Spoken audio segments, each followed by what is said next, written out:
I knew once. Give me some regular. George, you got 1 second? Just want to ask you a question. We're doing a story on collecting overdue bills for the city. You notice the number of councilmen haven't paid their water or sewer bills yet. Cash flow problem. Is that why you haven't paid yours? I didn't know it wasn't paid, but that's... Well, it's been about a year since you paid a water or sewer bill. For instance, almost $500. It's a long way from 2,000 I would at one time. So you say you are paying off your bill? No, I didn't say that.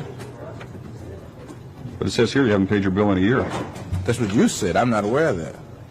No big problem, you know. City ain't gonna go bankrupt. Well, don't you think it's a bad example to set? No, I do not. I don't have the money. You don't have money to pay a $400 water bill?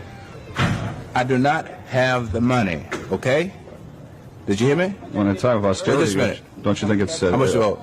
Well, you owe $440. I do not have the money. You say you don't have money to pay your bill.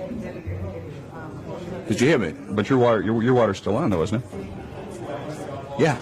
Well, don't you think your water should be turned off if you're not paying your bill? No, it should not be.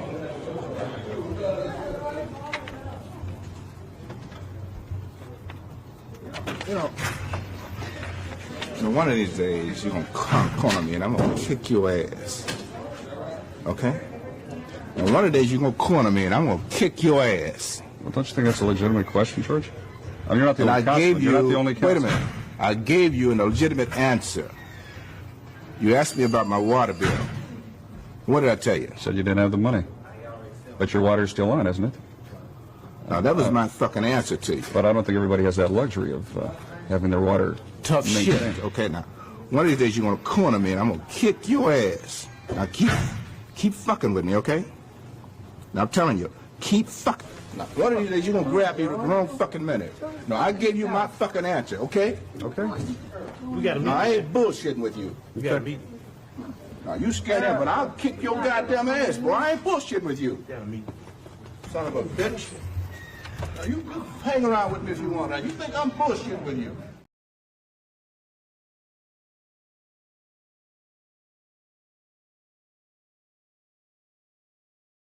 Hello. Telling you, it's going to be one of these days. I'm going to kick your ass. It might be this morning. Hey, yo, I'm born in St. Charles, North Shore, Stony Brook, 3 villages. But no, he's not a.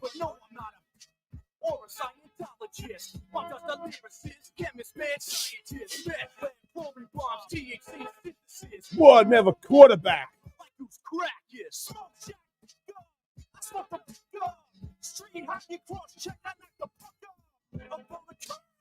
Playing wiffle ball. All right. Hi, guys.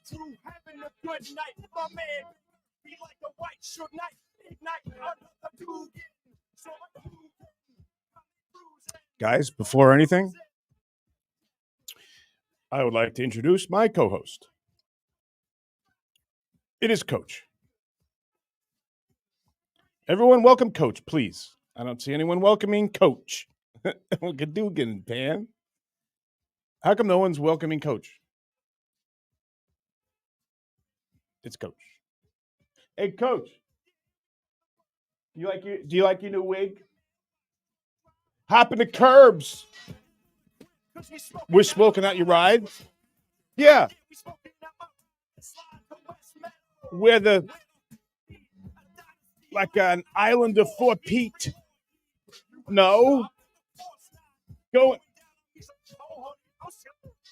Okay, enough. Hey, what's going on, guys? All right, I'll get rid of it. That's the Crypt Keepers, by the way. They're a bunch of white boys from East Setauket. The East Setauket rappers. I like them. The guy that's rapping right now, he's actually a black belt in jiu-jitsu. Teaches classes.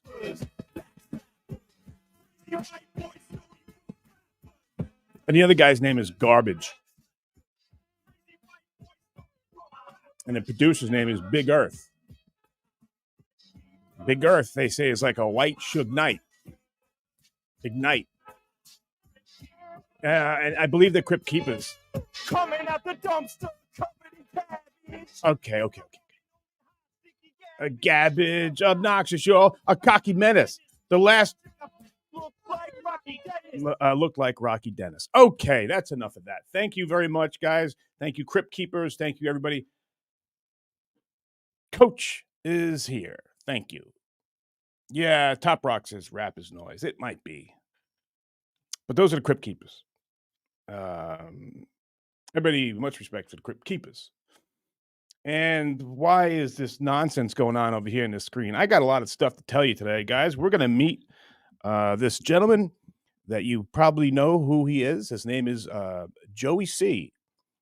Guy's a man's man. He's a good guy. And we're going to get to talk to him about 9:30, around then. I'm excited to have him on. I like what he's about. I think you guys will too. And does this bother you right here? Can you see my mouse? I mean, it's right here. Get out of here. Like this over here.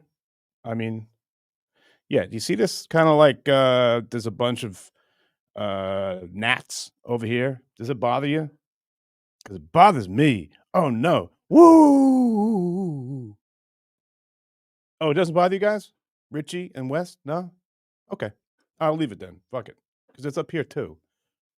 And maybe it's, look at this. I got 50 fucking remotes here. There's about 50 fucking lights in here. I just turn them all off because they bother me. Yeah, get out of here. See, you bother me. Hold on. Oh no. Oh, I guess it went away, but I'm still fucking ugly.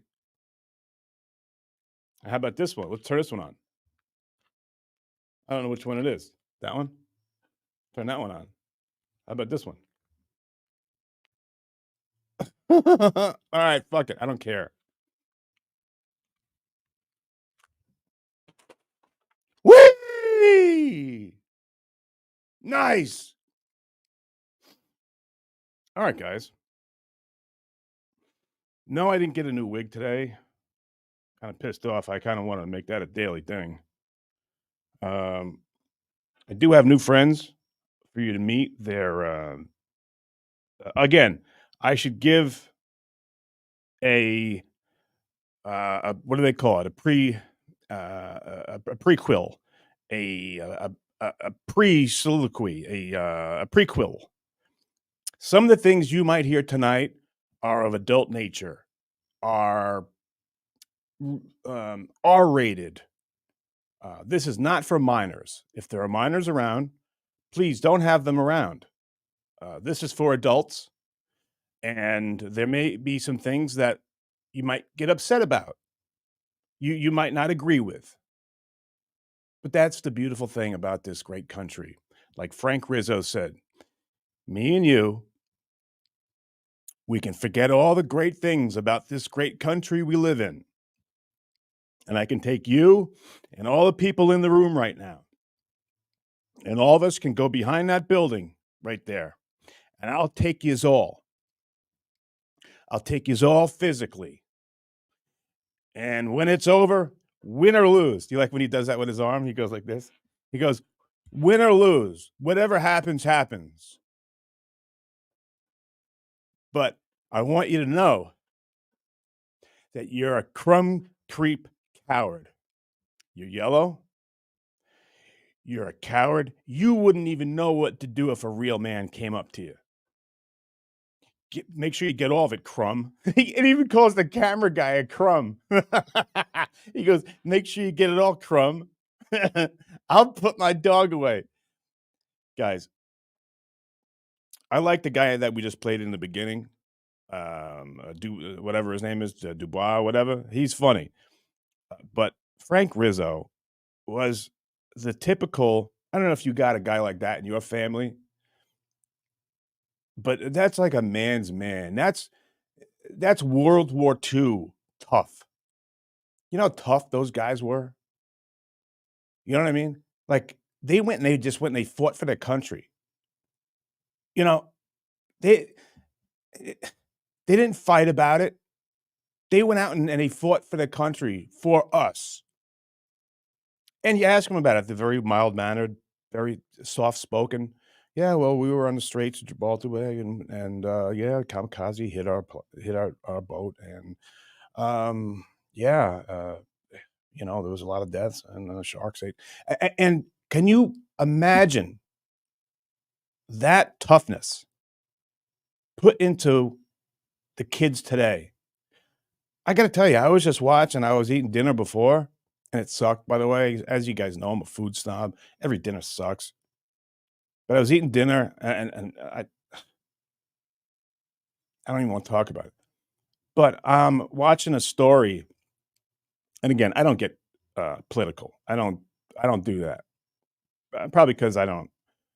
I think I learned last year what the two parties were, and I don't care about either one of them. I just know what's right, to me at least, and that's what everyone else thinks. What's right to them, and what's good for their family and good for them. But this is no bullshit. I'm not making this up. I heard of a story of this. It doesn't matter that it's a fat kid; could be a skinny kid. But this fat kid dressed up like a girl and went in and joined a sorority. Now, right off the bat, you're thinking, well, how does a guy uh, join a sorority? He must have some awesome personality, or he must have fooled them all to think he was like, an ugly girl because he's a guy. But apparently, what happened was this dude went in and joined this sorority, and this is just what I heard. So please, I'm not doing a news. This, like I said before, this is all conjecture from a dumb guy who doesn't know much, who just listens uh, to whatever news was on when I was eating dinner. Apparently, this member of the sorority got, isn't there initiation or something like that? Don't you? I know I was never in a fraternity, but I know my friends that were in fraternity, and they're naked all the time. They're hitting each other with planks. They're making them drink gasoline and run up and down, and beating the shit out of them and stuff like that. Oh no, that was my team. If you were a freshman, you got your ass kicked. Usually it was the running backs. The running backs were the worst. If you were a skill position, 3 of them would come into your room when you were a freshman, a true freshman, and when you were not expecting it, they come in and beat the shit out of you. Just in your stomach, not in your face. Nobody would ever know anything. Am I spilling the beans here? It happens at every fucking college. But it wasn't fun. I remember their names. I won't say it. Number 23, number 5. No, it was number 5. Sydney. And I'm fucking because he wouldn't care. 47. Yeah, and they just come tackling, and it was fun. Afterwards, it wasn't hateful. It was just like, all right, welcome. Hey, we're here. Hey, I just thought of that because that's bullshit. Because I came in with one of them. We were true freshmen. No, because he was a starter, so he got to jump. He got to cut the line. But besides that, humiliation was one of the things that they used to do. As soon as you got there the first day, it was good ribbing. There was over 100 people in this room. Coach Harbaugh would get up, give his speech, and say, "I want you to meet the new true freshman." So we would all be. It was like we were being like auctioned off or something. We jump up. You have to jump up on a table. Name, position, where you're from. And I'm down in Kentucky, right here, WKU. Look at that. And a lot of people are from down south. So it's my turn to get up there, and I'm on auction. I feel like, everybody's staring at you. Trainers, the training staff, academic staff, all the players you've never met before. You're scared shitless as it is because some of these guys they look like they're 40 years old, but in tip-top shape. You're a boy and they're men. So I get up to Casey Armstrong, quarterback from Port Jefferson, New York. The whole room starts to erupt in laughter. Like they never heard anyone from up north. So the rest of the year, my name was, hey, New York. And even the starting quarterback, when we would do drills, you'd have to do your snap count. And it was, if I remember correctly, it was always a color and a number. If you set on one, first thing would be set, and it would tell your line to get set because sometimes you would go on set. But so it was set, say blue 10, hut. That's on one. So the starting quarterback would make fun of me, and he would yell it out loud like he was singing metal, because the other quarterbacks had kind of like a rhythm. They kind of had like it was pleasant to listen to. I can't even do an impression, But me, I get in there and I'm barking. I thought, as a quarterback, what you do is you yell, "Sit!" That didn't go over well over there. They didn't think that's what you did. It was melodic, and it was fluent, kind of like the way they played. I'm talking about my other quarterbacks. I'm not talking about the running backs or anything like that. I can speak for the guys that I played under and learned from. Eddie Thompson, number 8. He was 5'9". He only ran a 4'8", He only ran a 4'8". But there's something about a certain player that just has it in them that makes them awesome. You can't put your finger on it. Like, that kid's a winner. That kid is going to score touchdowns. That kid's going to win games. You look on paper, 4'8" for an option quarterback? No, that's not going to work. You got tight ends.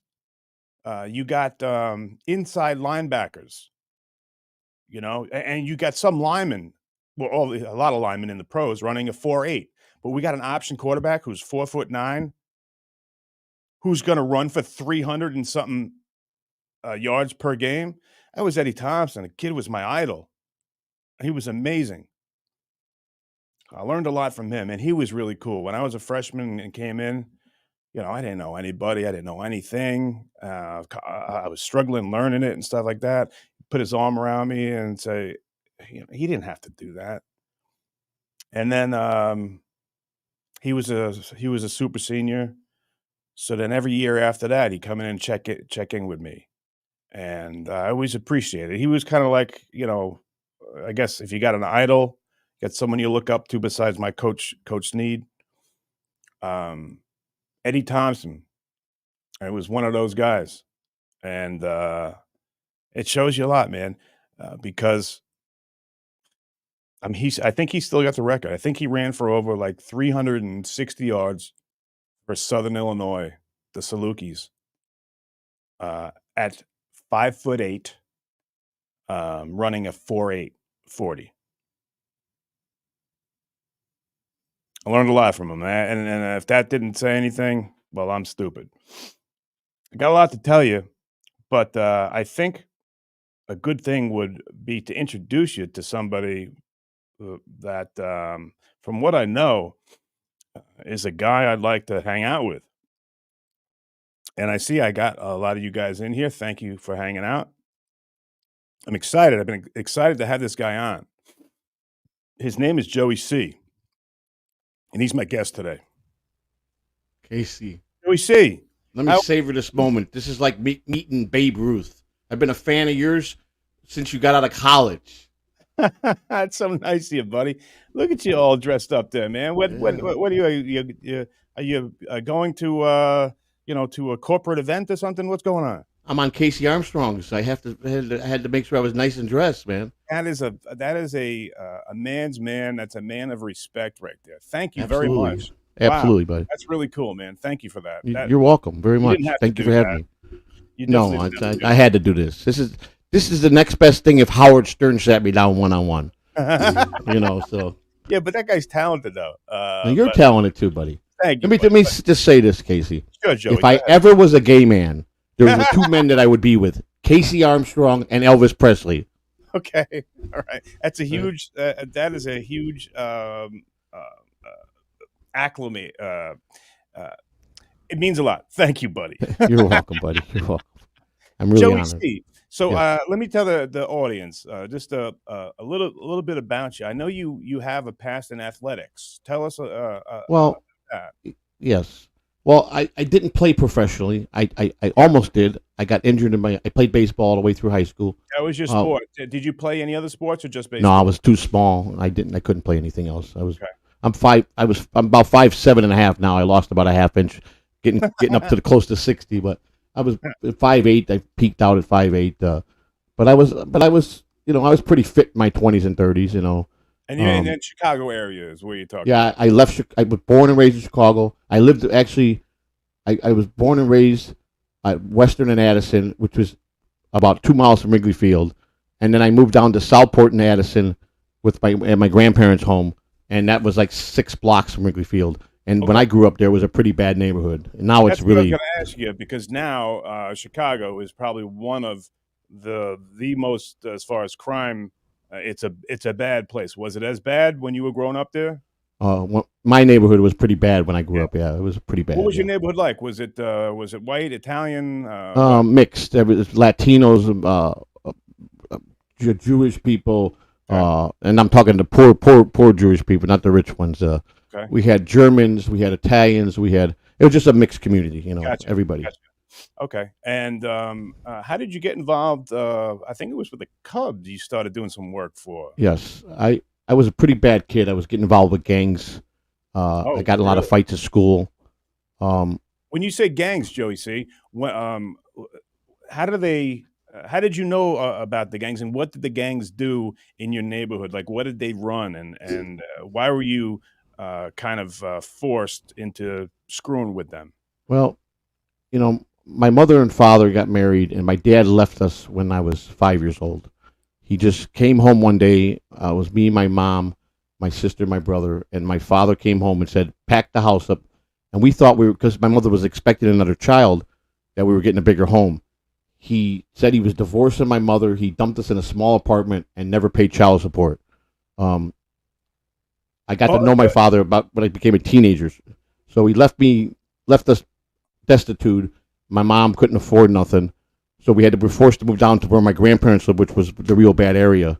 Okay. My father was a Chicago police officer of all things, and he was just, I loved my father, but I had no respect for my father at all. Well, it seems like he just left you to fend for yourself and your mom too, right? Yes, and my brothers and my sisters. I started working, doing hustling on the street, and I come up with any way to make money because my mom couldn't buy me clothes. I had to buy whatever I wanted.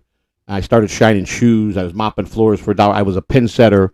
I did everything imaginable you can as a kid, but I was on the streets a lot. I was out 11, 12 o'clock. I used to go shine shoes just to buy my baby sister formula and diapers.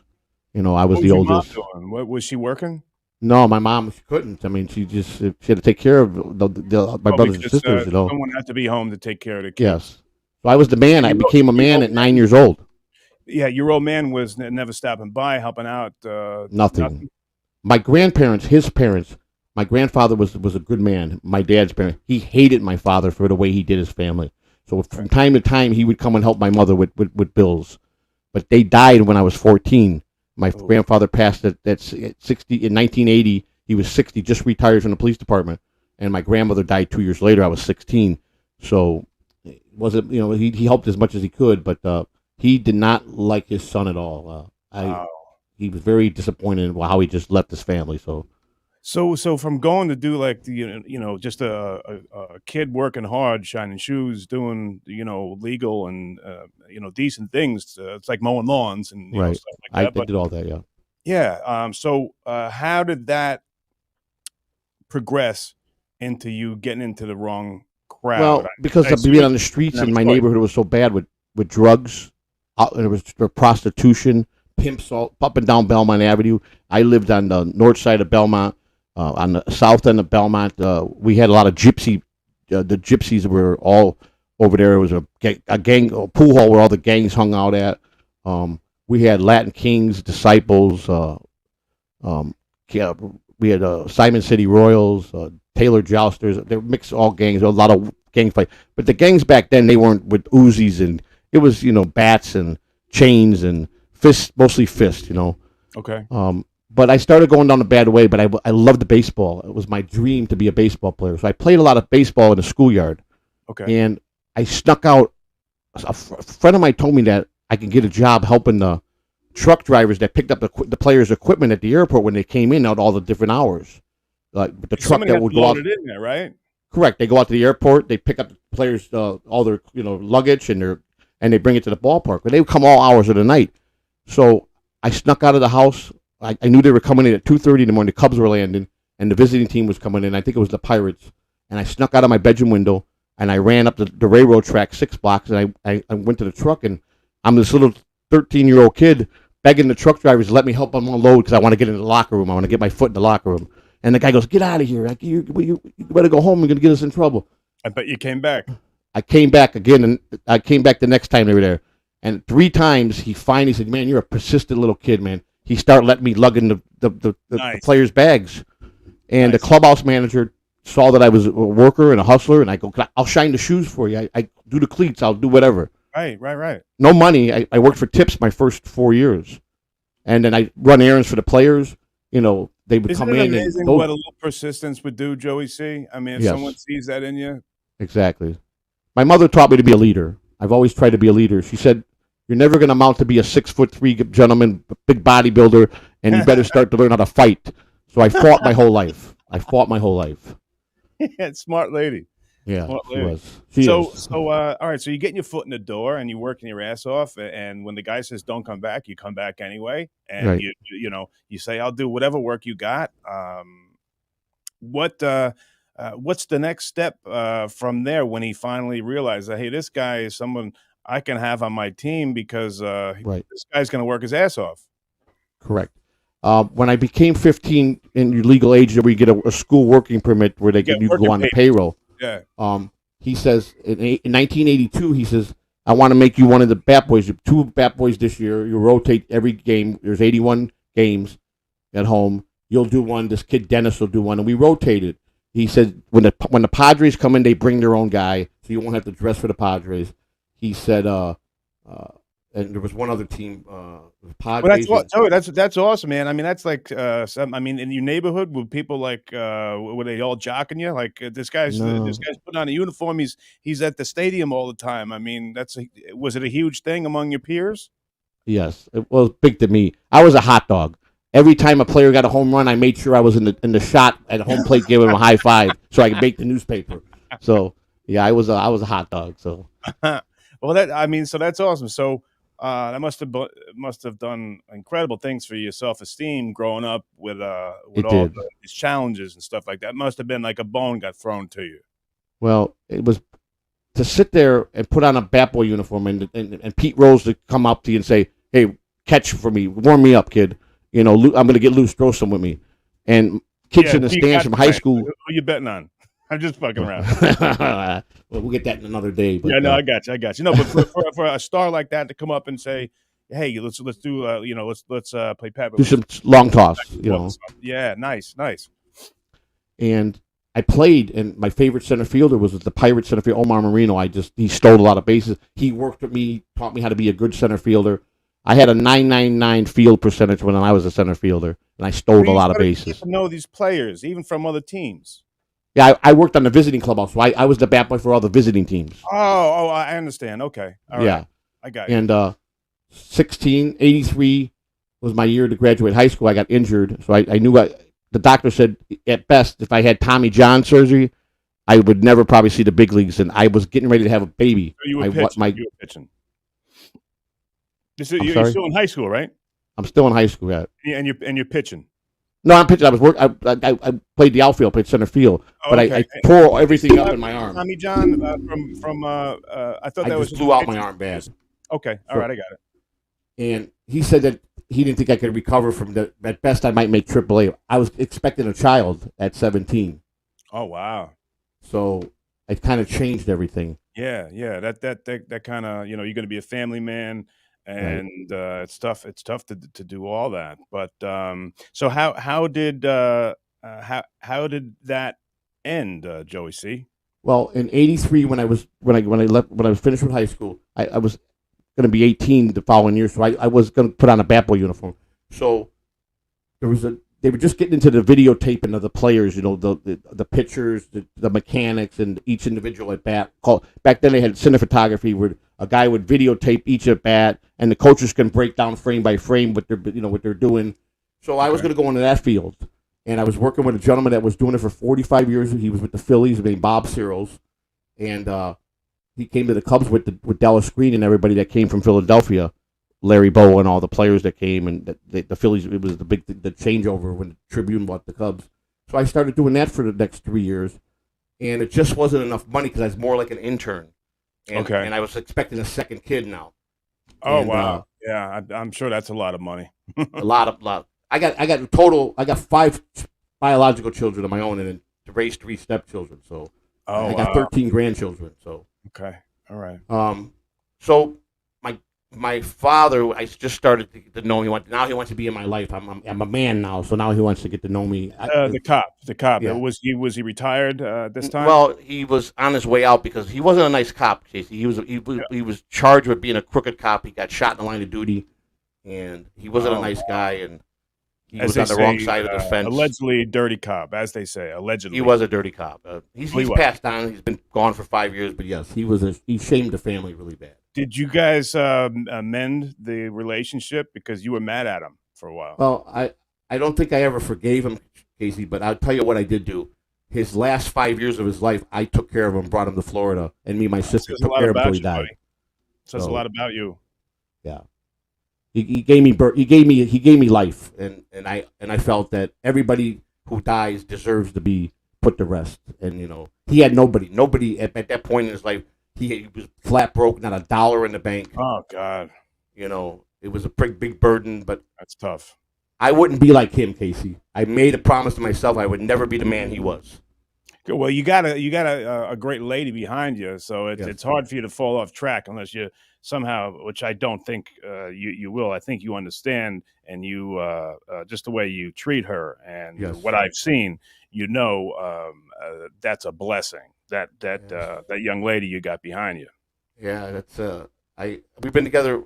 We've been married 7 years. We've been together eight years. She's my third wife. I'm her third husband. Hey, sometimes it takes 3 times to get it right.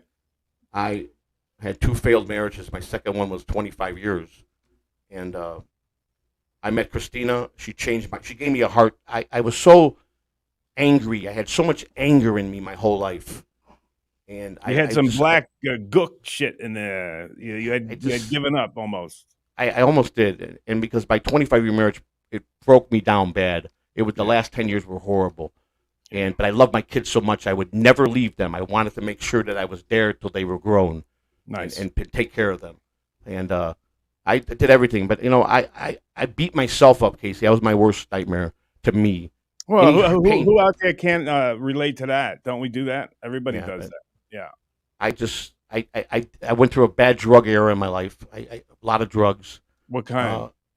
And I'm not proud of it, but I learned a lot of lessons. It made me who I am today. Just recently, I just got out of prison a year ago. I went to prison for 9 months. Okay. I was protecting my wife, who I love dearly. I made a false statement, and they put me away for 9 months. So. Were you? Did you have to kick, as they say, kick in the clink, or were you sober going in? I be honest with you, Casey, I kicked in the clink. I was still dabbling. Yes. Oh man, I can only imagine what kind of hell that must have been. Well, imagine this: you're in prison, your wife's in prison, and you get a phone call that your 21-year-old daughter just died. God. And oh man, Joey, you ain't going to the funeral. Don't ask. That's what they told us. Did they let you out to? No. Neither of us. Do you know even how that happened? I do. And you don't have to. Don't. No. You My don't wife say asked me anything, not to put it out there. We'll move on. We'll move on. Yeah. But 21. Yeah. She was a baby. And your wife is away too. What about the other kids? What were they doing? Well, she had a 3-year-old autistic child that we raised since birth, and I left when I planned everything because they told me that I could have some time to get my affairs in order. So my wife went right away. They took her immediately, but they originally put me on probation, and I was still not 100% clean. So I caught a couple of dirty drug tests, which would put me in prison. Okay, that's why I violated my probation. But then you had to deal with that once you got in there. Right. And for anybody who doesn't know, if you're addicted to drugs and you go in there, they don't give a fuck. They're gonna it's something you got to deal with, and now you got to deal with the other people around you and stuff like that, and they have no compassion, and they're gonna take any drugs that you have. They're gonna take it away from you. They're not gonna let you take medication. You're gonna stop cold turkey, and besides going and being in jail and dealing with that, now your mind is killing you, right, Joey? Yeah. It was a struggle. I carried myself well because like I said, I was always a leader. I never was a guy that would follow directions. I did what I did when I wanted to do it, but I always led. In baseball, when I became in the minor leagues, when I started working back in the minor leagues, and I couldn't get back to the major leagues, I became the clubhouse manager at the different levels, AA, AAA, ball, and I always took care of my guys, and I led them well, and I trained them to be the best. There's a lot of my ex-assistants clubhouse, because I trained them the way I learned. And but it was hard when we lost that. So the baby got taken by the state because there was no adults here. They found my daughter, no adult in the house, and so now the state takes my grandson. And they won't even let you make a phone call unless you're doing it from the payphone and you pay, family members put money on your book. They don't care about nothing. Right. You what? I caught COVID. If you can remember their landline, who has a landline, and who can collect calls? Absolutely. I caught COVID, and I was so about dead. They threw me in a. It hit you hard? Oh, I almost died. You know what they told me? I said, please let me go to the hospital. Don't let me die in here. You know what they told me? You die. We'll put you in Potter's Field if nobody claims you. That's what they told me. That is, if anyone has never been to jail, even county or prison, I can't even imagine. I've never been to prison, but that's what it's like. You're gonna die. Well, you'll die in here. Don't worry. That's it. All right, next. That's what they are. You're a number, right, Joey? You're a number, Casey. You're just a number. That's all you are. Yeah. You're not a person. You're a mule with a chain, and you do what they tell you when they tell you. You use the bathroom when they tell you. It's yes, sir, yes, ma'am. And they'll crack you in the head with a billy club quicker than anything. They don't care. That's all right. They're not. There will be no court case about that. No. It will never be spoke of again. I got friends that are COs, and I know what happens. So. It's a different world. If you've never been there, what Joey's talking about, man, I suggest everyone don't ever do anything that you can go away for. Right, buddy? I agree 100%. I want to help so many kids out here, and and I see a lot. I live in a pretty rough neighborhood in Tampa, but I see kids, and I always try to mentor them, and I try to tell them, go to school. I tell all my grandkids, stay in school. I tell their friends, stay in school. You can't go wrong. Maybe the world is messed up, but if you've got a degree behind you, at some point, something's going to break good for you. I told my sons, if I ever catch you being 1 ounce of how I had to be, it's over. It's over.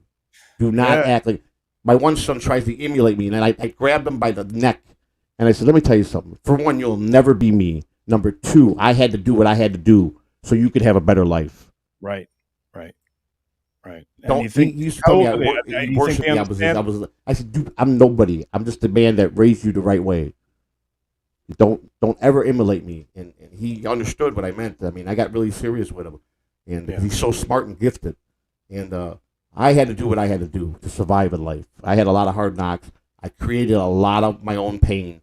Yeah, The you know, drugs were for you to say that, that is a huge thing right there, yes, because a lot of people will blame other people, but you no, just sitting here telling me, saying, "Hey, look, I brought this on myself.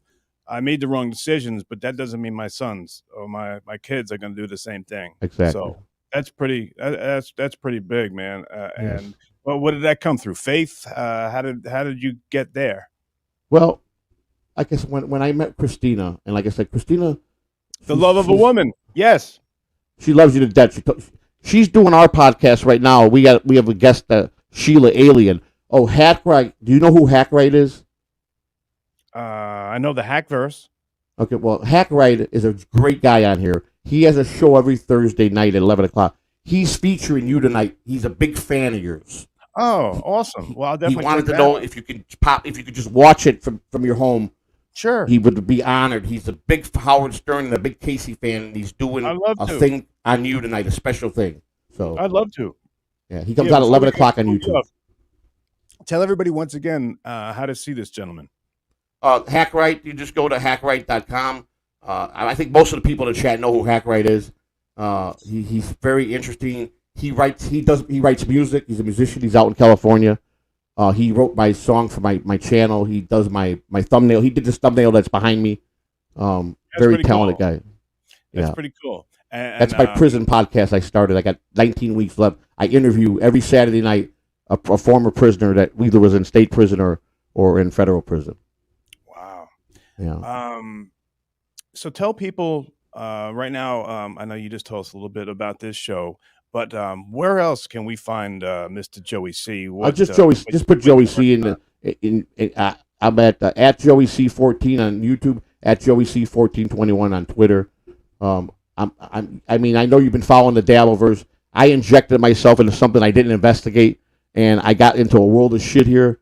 Oh, no. But I know I talked to you privately about some of the things that have been coming at me, especially about a certain individual on here. Yeah. And now I hear he's suing me. He's filed papers to sue me, and so we're going to see what happens with that. So I think we all gotta just sometimes take a step back, and be like, we're doing something here. We're supposed to be entertaining people, but yes. when we got so many personalities and we got so much going on, some things happen, and Right. you never know. But hey, Joey C, there are people that want to talk to you here. So let's let me introduce you to one of my friends. His name is Funeral Director. I know that. Yeah, you're a big He's fan of yours. You guys are good friends. I love this gentleman. I hope he says something nice. Funeral Director, thanks, buddy. I have a funny clip idea. Charleston White explaining the picture sent to bandman Kivo in interview. It's hilarious. 143. Nice. Joey, does that mean anything to you? Because I don't know what that means. I don't either. I'm not quite sure what that means. I guess we got a little spelling here, Funeral Director. have a Sorry, funny buddy. I clip, usually get what you're saying, but thank you. And 143 I know means I love you. So right back at you and the rest of the nice people in here, because there are some really nice people in here. Appreciate it. All right. Dean, oh, look at Dean Steinberg. Thank you very much, buddy. Hey, KC, you probably already know. Okay. All right. But this guy played a show, Howard Stern show of you bailing on 9/11. I just want to say that many people probably did the same, and Robin was deplorable. Yeah, that's Dean. Thank you very much. That was a very, man. It was a very something you'd never expect in your life to happen. I could get into it, but I got a guest on right now, so Thank you very much for writing in. That was very nice of you. Dean Steinberg, I'm sorry, I wrote that all wrong. It's okay, buddy. Hey, but that was very nice of you to do that. Thank you. Okay, Brock Lee. Thank you, Brock. $1 for Coach. And 99 for Joey. Joey, you love Coach for some reason. You had a dream. I about do. it. I do. I've been dreaming about Coach. He came into my dream and he was trying to beat me up, and this is what I remember. I just got to get cover op and go like this and grab him and flip him and get under there, and then I got to get up after I punch him a few times. You know. No, I like Coach. Coach, I really would like to meet Coach. I really would. Coach had been with me for at first about 4 or 5 years ago when I moved into the place that I'm in now. It wasn't the best neighborhood, and there was pretty close. There was a halfway house, and every once in a while there'd be some people trying to break in, but the word got around in a couple months that a crazy guy lives down there, and since then there hasn't been one incident at all. Wow. You know, Casey, I tell people when you were doing the Dabbleverse thing with the betting, which was a brilliant idea, because I know you would have took all the action. I know you would have, and they would have probably done it. What were your odds? You were a big favorite to beat up minus 350. I think I was. You were minus 350. Okay. Yeah. But you're right. I'm 58 years old and I'm 50 pounds overweight. And I didn't think I knew how big you were, though. I think those odds might have went up a little bit because you were an athlete. Yeah, I'm a small guy, but I can fight. I fought my whole life, but I don't want to fight nobody. After what you just told me, and you've been away, I would raise that up to I'd raise it up to minus 950 for God's sakes. I would never want to fight you. I'll tell you that right now. I would. First of all, I consider you my friend. I know you're just getting to know me, and I don't fight friends. I will never fight a friend in my life. There's no reason to. No reason for anybody our age, Joey, to be fighting anybody. Absolutely. It's so stupid. Like people are putting up these things. I'm embarrassed to say this, Joey, but I still don't really know how Twitter works. But I've seen in the past couple days that I don't know why I'm included on a lot of these things, and I kind of read into it where me and this guy from Steel Toe. Some people were saying that, some kind of beef between me and him. I never did anything, or I know very little about the guy. I just said after he said stuff about Shuley saying he's Jewish, he can't help it. I thought that was an ignorant thing to say, and I said this guy's an anti-Semite and a dum-dum. That's all I said. And it turned out, now I'm looking on Twitter, and somehow there's some kind of, I don't think I'm reading it right. Maybe I'll show you later. Maybe you can help me. I don't know. I'll help you with anything, Casey. I would do anything for you, buddy. I mean that from my heart, man. Thank you. I made a mistake a couple months ago. I made a Jewish remark to Shuley because we were in a war, me and Shuley, in the beginning. And I made a public apology. I prepped myself. I had a big, long apology. I came out. Shuley accepted. We text back and forth once in a while.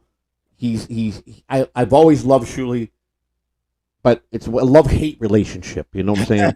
When he's mad at me, he's talking about me on the show and trashing me. Vice versa. It's all in fun. But you know what a man does? A man makes a mistake and he apologizes and he makes it good with the person he offended. And I made a big mistake. If that's not a gentleman, I don't know what is. You know, I made a big mistake because I've never been prejudiced with anybody, and for me to come out of there, I was angry. I've been angry the last year and a half because I didn't even get to lay my daughter to rest. I was taken from me. You understand? That was taken from me. I'll never have that moment. And my wife. I mean, this is my stepdaughter. This is my wife's child. She lost half her soul and half her heart.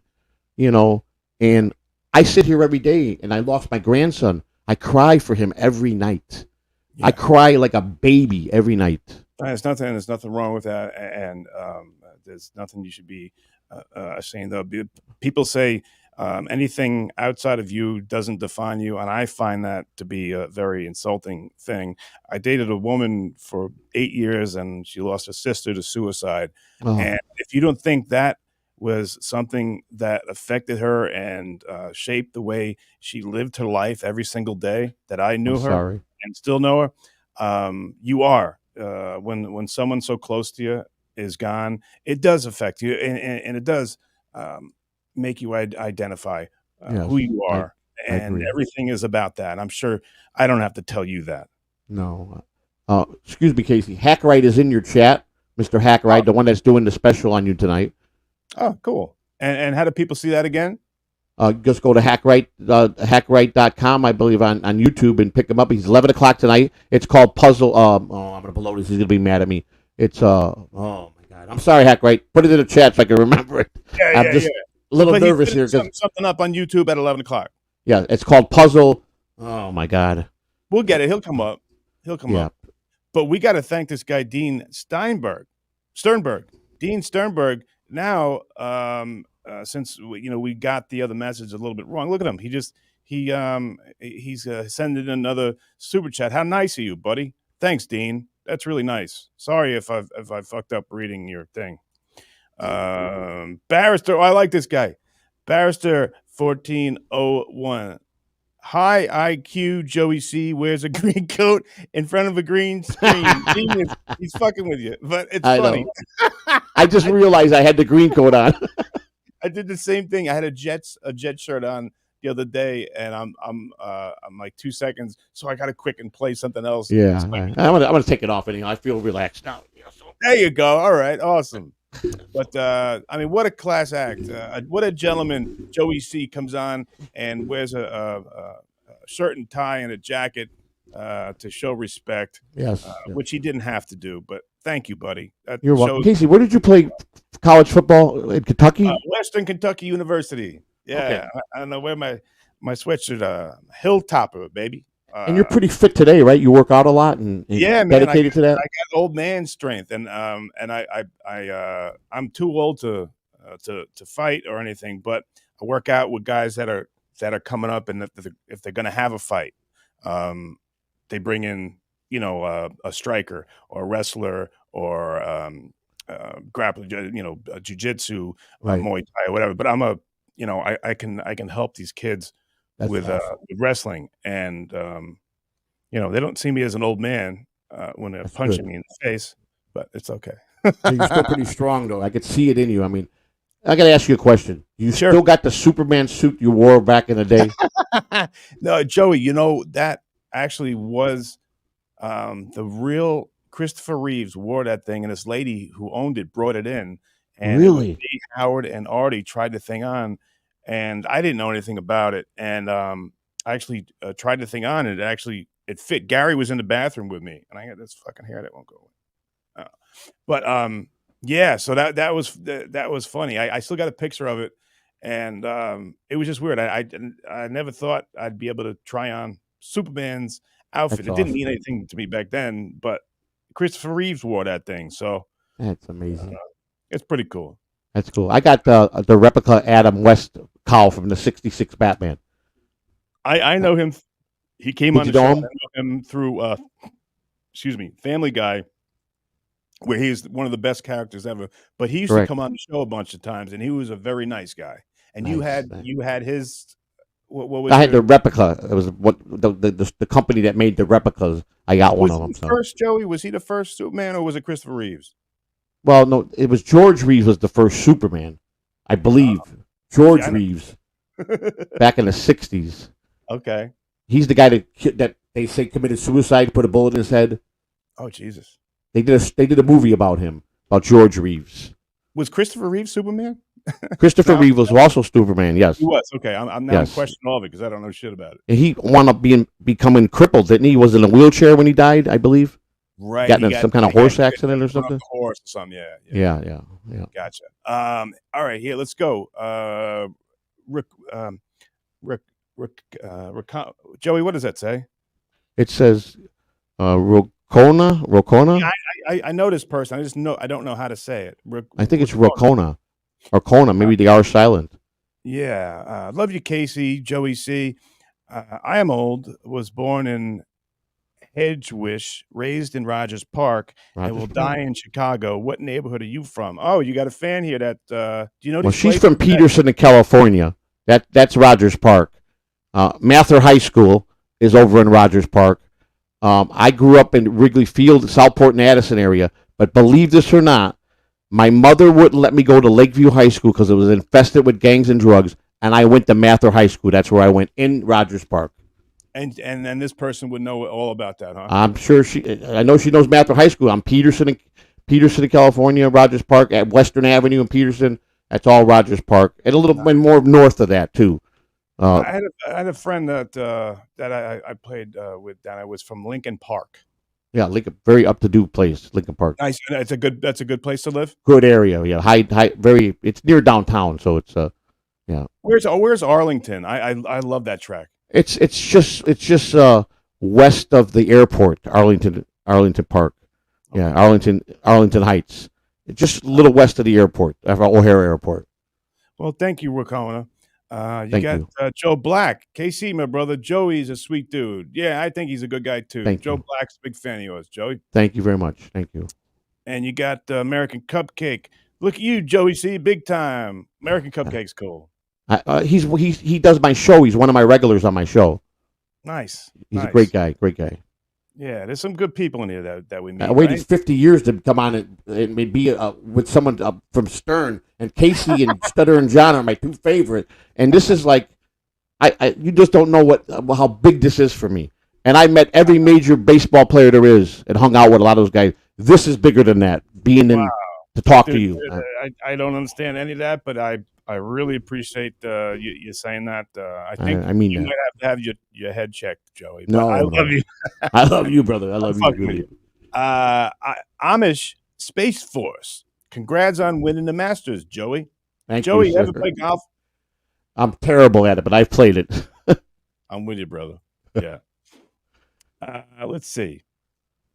Oh, there's my buddy. There's Dean Sternberg again. Hey, you bud, this guy's like a character from The Sopranos. I don't understand why you're having him on, to be honest, but I trust your intuition. Come on, Dean, you don't think this man is interesting? I mean, the story he was just telling us, this guy's a gentleman, and he's lived a life. Joey, you've lived a life. I definitely could say I lived a life, yes, in all different areas, in all different aspects.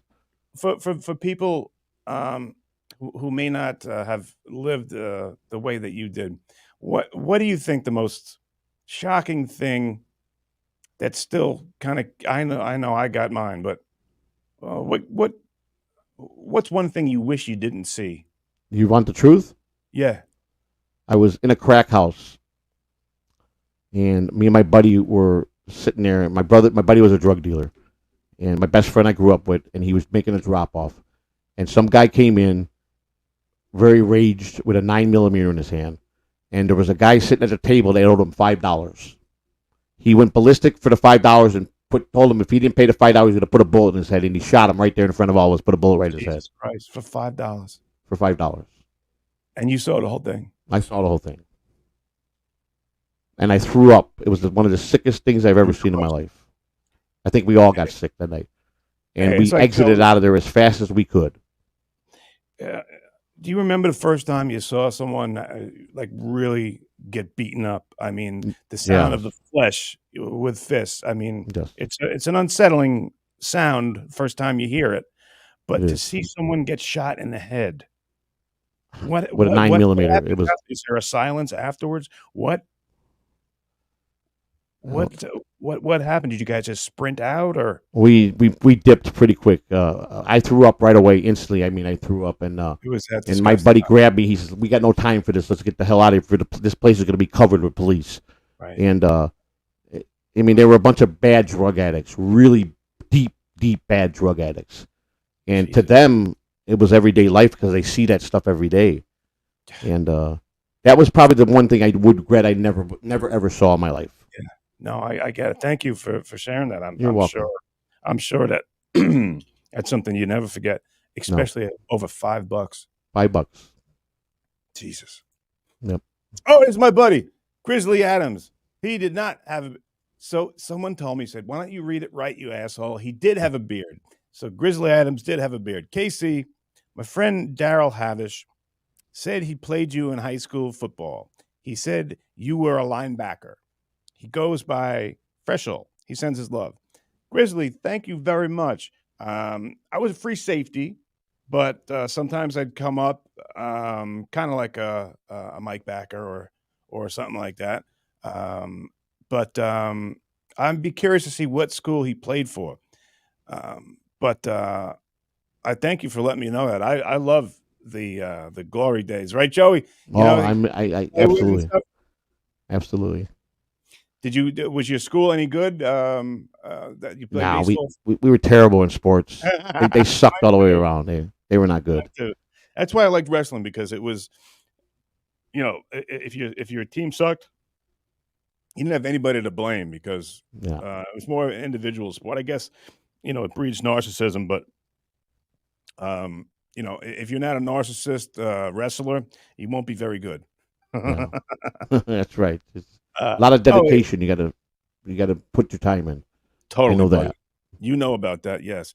Grizzly Adams did have a beard. Joey, love the BJ story. It's earth-shattering. What's my man talking about? When I was a bat boy, when I was 13 years old, the Dodgers were in playing the Cubs, and Tommy Lasorda, and I'm on this batting circle, and he goes, "Bat boy, kid, jockstrap, get upstairs to the clubhouse and get those guys down here." The bench was empty. It was one of the cold days. It was kind of, I think it was a rainy day, so it got a little chilly. So everybody would go use his excuse to go up and drink coffee to get warm, especially the bullpen. He looked at the bullpen. There's nobody down there. They got this girl who was 20 years old, and she was a fanatic baseball groupie. And she used to ride around with a halter top with roller skates, and she would flash the players. And she had certain favorite. Bobby Welch, who's rest in peace, had passed away some years ago. He was a pitcher with the Dodgers. He got her to come in the tunnel of the dugout, and there was a grounds crew, and he put a towel in there in a chair, and there was about 20 guys in line getting blowjobs during the game. Oh, that poor girl. No, but this is what she wanted. The best part is that's how I broke my virginity. They threw me in there. Welch threw me in there. I was a kid, 13 years old, and I go, "What do I do?" She says, "I'll take care of it. Just unzip your pants." And I'm like, I came out with a big grin, Welch, said, and that was, Oh my God. That's the first time I ever was with a woman. So if that's what the girl initiated, and that's what she wanted, she wanted it. It was all her. I mean, sick, but it was her. Hey, that's look, I've learned a long time ago, different strokes for different folks. Amen. Yeah, but I never heard that before. But yeah, it's a true story. That's what she's into. Good for her. Dean, here he is. My Dean Steinberg's back again. I'm hurting financially, but I have to express myself. All right, Dean. Well, you're doing quite well, buddy. Grizzly Adams did have a beard. Joey, Casey has a quarterback is like a 1970 Chicago Bear, Bobby Douglas. Crazy athlete, amazing rusher, not much for passing, but crazy fun to watch. Who is Bobby Douglas, and explain what Grizzly's talking about? Well, I was not a football guy, and I never followed football, so I'm going to be very dumb here and sorry and ignorant here. I don't know who Bobby Douglas was. I was not a Bears fan. I was not a football fan. So I'm being honest. Well, Grizzly, I'm gonna look Bobby Douglas up. I know who Walter Payton is. That guy was an amazing running back and a great human being. He did a lot of stuff for the community. Yes. For the Bears, I didn't think Jim McMahon was the best quarterback.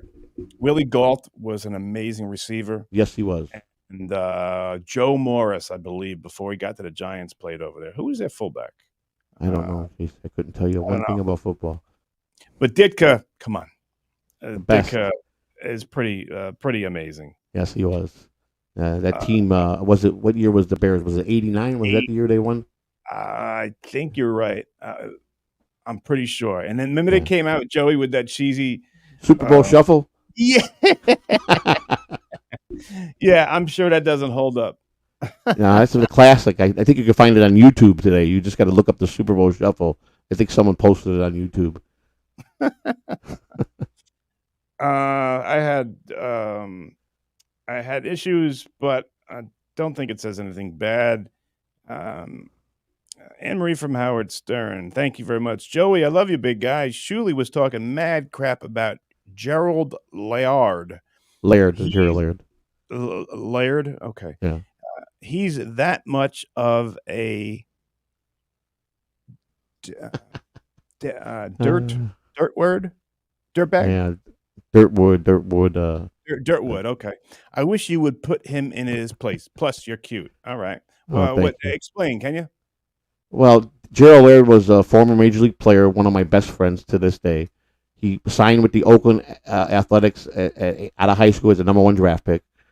He immediately, after about 2 years in the Oakland A's organization, Grady Fuson, former farm director and assistant general manager, got offered a job to be the assistant general manager, farm director with the Texas Rangers. So those are the guys that he signed as a farm director. So he traded a big trade with the Oakland A's and got Laird over to the Rangers because he was going to be the new up and coming catcher. Defensively, hands down, one of the best. He could hit, but Better than Thurman Munson? Better than no, Fisk? no, not Thurman Bunch quality, but no, Thurman did was the whole package. He's the whole Yeah, package. But Laird was good at his catcher, throwing guys out. He was Oh, he had on a good point. arm. Down He had to a second. great arm, Okay. and he took around 14 years. But when he broke his thumb, he was an average hitter. Once he broke his thumb, it never healed right. So holding the bat was hard for him, painful. So he lost his swing. So he went from a starting catcher to backing up. But he stayed an extra 8 years in the big leagues because he was a good defensive catcher. And a gentleman of gentlemen. We Okay. nicknamed him Corky because he had a smile like Corky. And he was the most lovable guy. And they put him with me in the minor leagues and said, we need you to take care of him. He's a good kid. And Okay. we were roommates on the road because I used to go equipment guy, and we hung out. We did some wild things, but he was one of the greatest guys to this day. He just got remarried. He's Nice. a gentleman of a. He owns baseball schools now. He tried managing in the minor leagues, and he liked it for a couple of years, but he's got a new wife now and a new kid. He just had another child, and he opened up these baseball schools Oh, where okay. he's helping kids. So Nice. Isn't that funny, Joey, that just one little tweak on Yeah. your body, like your thumb, yeah, that changed his swing changed his whole somehow. career. It's crazy, man. Yeah. It's a game of inches. He got a sign-on bonus out of high school for $2 million. He was a big bonus baby, and he finally got to the Tigers, Detroit Tigers. As the Rangers, Buck Showalter didn't like him. He just Why not? didn't like him. And Buck, I've worked with a lot of managers in my life, and the two best were Bobby Jones and Buck Showalter. By far, is the best manager any player could work under. This guy is so fine-tuned as a manager, and he don't like superstars. He He's like a picks player's from the minor coach? leagues. He's a guy that you want to play for. He's a guy you want to play for. But veterans don't get along with him. He don't like the veteran guys or the big dollar guy. He wants to develop himself on the farm director. Okay. And he's the New York Mets manager, Buck Showalter. Yeah. I wish that asshole would have covered last night. I'm just kidding. Funeral director, my buddy. It was just a funny video you might like the crumb bum, the water bill video, laughing my ass off. Also, use this 5 for glasses to match the Howard wig 143. Oh, that's what it's about. Thank you, funeral director. Funeral director brought this funniest fucking. I played it in the beginning. Funniest video ever about this guy. He was a congressman. He couldn't pay his water bill, and he's yelling, he's gonna kick his ass. It was like the crumb bum guy. I don't know if you've ever seen. I watched it. You talk about the ex mayor of Philadelphia, the crumb bum guy. I've been a cop all my life, and I know a lush when I see one. You're yellow, and you're a coward, and you're a crumb bum. You're a crumb bum. Get out of here before I really give you. I'll put my dog away, and I'll take all 3 years. I want to fight you. He's the best. It, You got the best fans, and you're so good with them. And you make them respect, and they're the funeral director. I watch you every time you're on, and he is like the greatest guy in the world with you, and you guys interact so well together. Well, I mean, we're cut from the same loins. I think a lot of these people on here are a lot like me. I think that's why they come in and watch this shit, because it's like we don't really understand what's happening these days, Yeah. and I think we understand a simpler life, and Yeah. when men were men. Yeah. I don't know. I could be wrong, but No, you're not wrong. let's see. Obnoxious John, he's a great guy. He comes on my show I a love lot. OJ. Oh, Yeah, I love OJ too. I love him too. and he's giving me a lot of pointers on how to do this because I'm He's just the learning, best. man. This is my 4th month here, and it's Yeah. a lot I've to been here learn. 3.5 months. I came right after you did. Yeah. No doubt. Anne Marie from Howard Stern. Nothing gets me drier than looking at Shuli. Did he Okay. really talk about Laird today? Because I think I put up a couple clips about Mike Morris and Shuley. That was from the feud from him, and I just got around to clip him. And I think he thinks that I'm starting a war again. I'll give him a text in the morning, tell him they got out late, a month and a half late. The clips they're from before. Gotcha. Yeah. Let's go to Dante's Peak. Huge fan, Joe. And Casey, are you Joe? Okay, sorry guys, I screwed up. Okay, yeah, I screwed up on that one. Oh, look, Dean's back. KC, the farther from the Dabbleverse, the better. You're authentic and a good human. Stay away and just do you. Much respect, and I love you, your podcast. Dean, you just made my day, buddy. That was a nice thing to say. Thank you so much, man. You're a good dude, and you're very generous. This guy, look, Joey, look what this guy's done. Pretty generous and pretty nice stuff to say, right? This guy here, Dean Stumberg. Yeah. Very nice. I mean, that's the kind of people you want to associate yourself with. I don't have those kind of fans. I have a lot of hate towards me, but I injected myself in the way to fight with. That's how I got to my popularity in the Dabbleverse, because I came in out fighting and came out really hard. Some people are good at that, Joey, and nothing wrong with that. It's two different ways of doing something. Not one is better than the other. So correct. Totally cool. Thank you very much, Dean. You're a Pulitzer. Darren just got here. Is this guy Joey famous? No. Yeah, he is. This guy's lived a life. When's the book coming out, Joey C? It's funny that you said that, because for the last, even when I was in prison, I wrote a bunch of scrap pieces of paper. I got a stack like this of all little notes, and I started writing my story from birth till I'm about in my 20s right now, and it's just ideas and notes that I'm putting together. Actually, it's one of my dreams to maybe write a book about my life story. So you ever decided I actually have a publishing company? Absolutely. Can I ask you something, Casey? Yeah, sure. Now this is just your pleasure, right? You have a radio station, don't you, where you work every day at?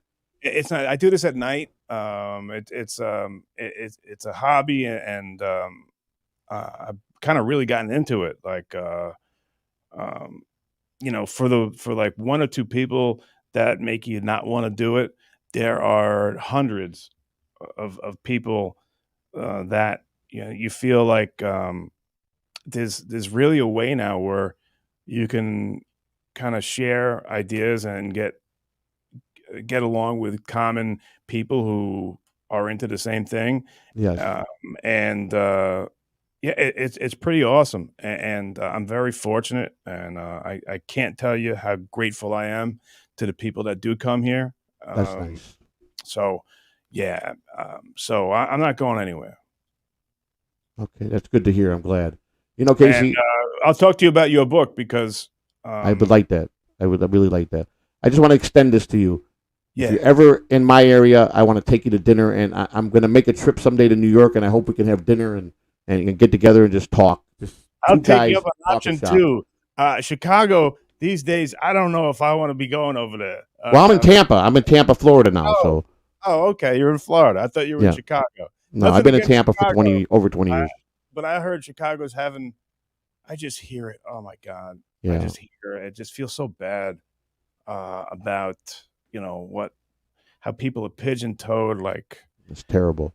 Yeah. Joey, why can't people just be nice to each other and treat people with respect? If we did that, the whole world, this would be the greatest place. The whole world would be just join hands and let's show love and not hatred, and it would be a great place. I'm with you, I my agree. man. Here's my man. Grizzly Adams did have a beard. Joey, what's the deal with John ditching DG? I thought they were besties. He fired him after the show today. Are they still friends? Love you, KC. SJ. Love you, Grizzly. What do you Um, think, Joey? DG's my second seat. He's my partner in my show, and we're both big. We both Sounds have like a nice guy. He looks greatest like guy in the world, Casey. yeah. He's a big overall. He's a big Howard Stern fan. He's a Casey fan. Stutter and John. I've been with John. John and I talk a lot. I was the guy that kind of when John disappeared for the 9 months. He called me one night and I kind of told him about what Shuley was doing with this Uncle Rico show, and I gave him the whole layout just to forewarn him what he was if he came back, what he would be coming back into. Mhm. And I'm a big member of John's, and I've been on his show about 3 or 4 times. But DG was my second seat and my partner, and he's a big John, and John and him hit it off because they live. He was in California, and he went down to have some drinks with John one night, and they hit it off. But I guess today I haven't talked to GG, but 5 minutes today, I guess DG made an error on showing. He's been helping John, but he's been producing for John, and he Okay. put a clip up of Shuley and John blew a gasket. This is what I heard. I don't know. I haven't seen it. This is just secondhand from someone. And he fired and told DG to get the hell out of there, and he kicked him out of his show. Oh my God! And that was that on the show? That was today, just apparently today. It was on the air that happened. Yes, he kind of from what I understand, and DG was very apologetic and was, it was an accident.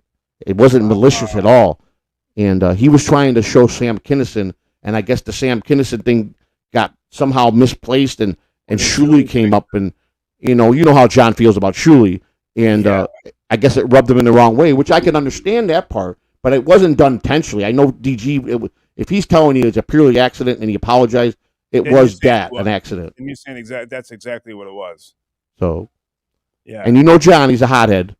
Yeah. He gets upset very easy. Tomorrow, it'll be all right. It will pass. But I love him. I'll do anything in the world for him too. I think the world of him too. So. Yeah, I John is an interesting fellow. It's funny. I think we've gone a week with a solid. Oh no! Just before the show today, he wished me good luck, but it wasn't a bad. I wasn't a drug addict. I wasn't a backstabbing asshole. He just said because I don't like to talk on the phone, Joey. I know you told me that. You told me that. I only text, and if it's real important, I'll pick up the phone. Sure. Or if there's something that you want to talk about, just let me know. Just text me and say, I got to talk to you about this. But all that shit that people talk about is gold for the air. Yes. And if this is just my thinking, and obviously me and John think differently about it, which is cool. It's two different ways of doing things. And he goes, the only way I can do business is on the phone. So good luck. I'm like, okay, man, that's cool. I understand. But we'll see how that one goes. Yeah, I understand how he could get upset because he does not like. He loves to talk. He likes talking. He likes to hear your voice. Yes. I mean, my wife. Remember, I sent you a message yesterday. I think my wife does not talk on the phone. She hates it. Oh because dude, they haven't figured them out yet. It's like Joey. Joey, can you hear me now? Yeah. Now can you hear me? Wait, say that again, please. Joey, I just said. What did you say? And it's just like I've fucking ruined 50 phones when I have to repeat myself. My family knows. Text Casey, he won't pick up. Yeah. Can I ask you one more? I don't want to interrupt your thing. No. Ronnie Munn. Love him. Great guy or an asshole? Awesome guy. Okay, thank you. Terrific. The best example I can give you is I used to when I first got there, I would wait outside for Howard's limo. Of course, Ronnie was driving. I'd wait outside with a New York City detective, and we'd be waiting outside the garage, waiting for the limo to come in. walk in, and I hit the code and let Howard in. We go up through the freight elevator. So if anything ever happened, I'd be there. Ronnie was there, so nothing would happen to Howard. Yes. I used to go out there coming from just right from where I lived was up the street, maybe 10 minutes. So I never wore a jacket. So I just would just suck it up. It was cold, but I just suck it up for the 5 minutes I was there waiting for the limo. Yeah. So what Ronnie does for Christmas, he gives me this bag. He goes, "Merry Christmas, you asshole." And I opened it up, and it's this beautiful, warm, down, Nice. huge jacket. And that's the kind of guy that Ronnie is. Yeah. You know, I had a falling out with him. Oh, for real? How? Well, I How'd you used to get the call. I was an guy avid Stern caller, especially the last few years. Really, Okay. really into it.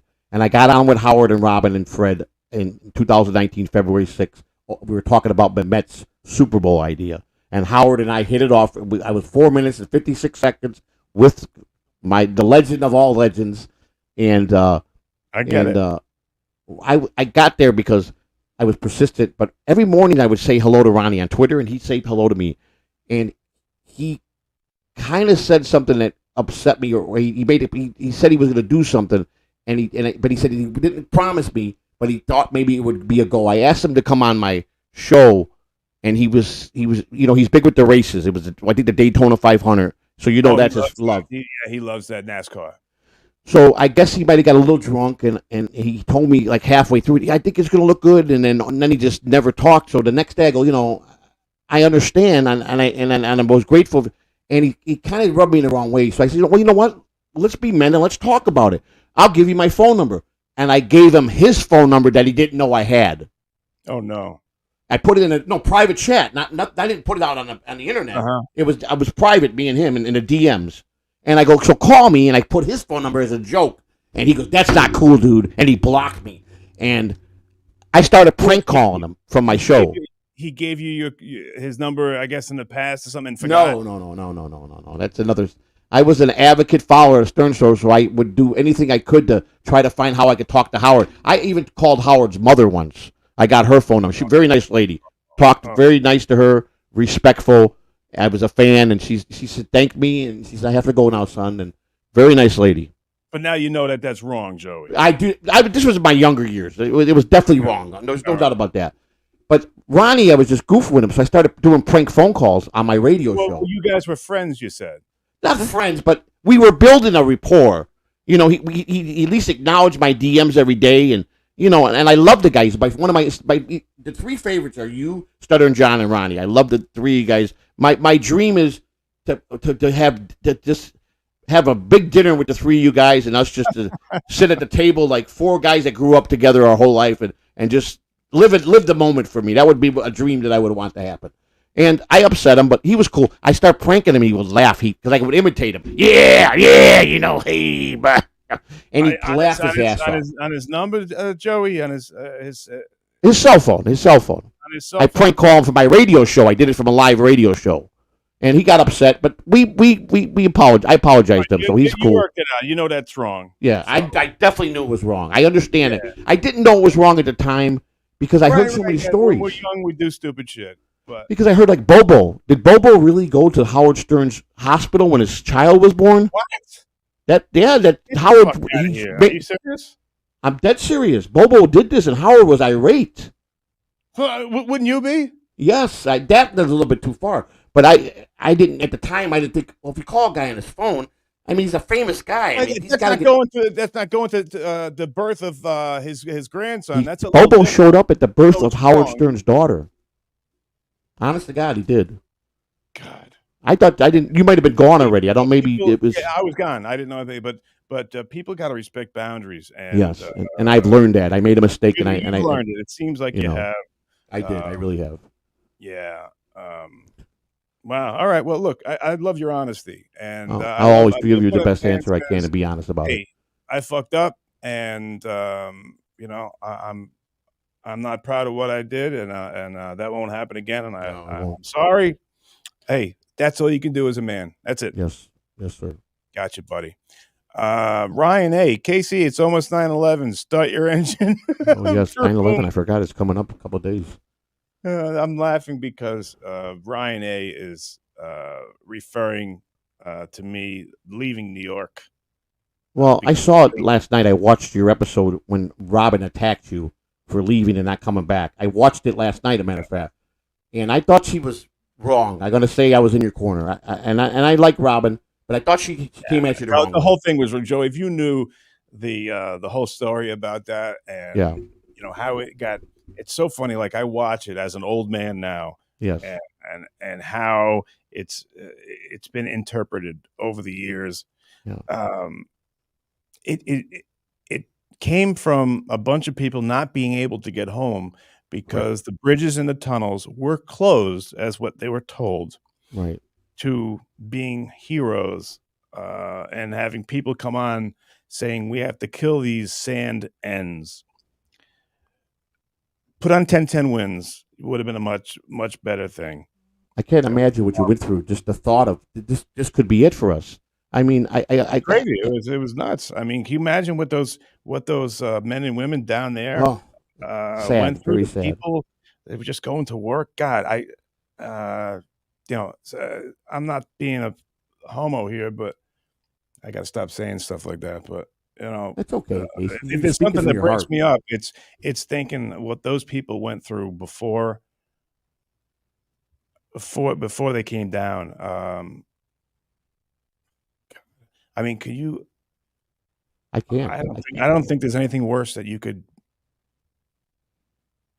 Yeah, Well, I understand. I let's truly just be understand.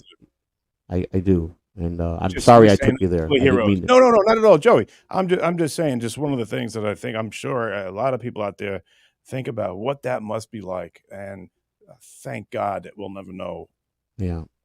what that's like. God, Just thank God for the people that did live and the people that gave sacrifices, lost their life. We send our prayers and to the no families doubt, for Joey. sure.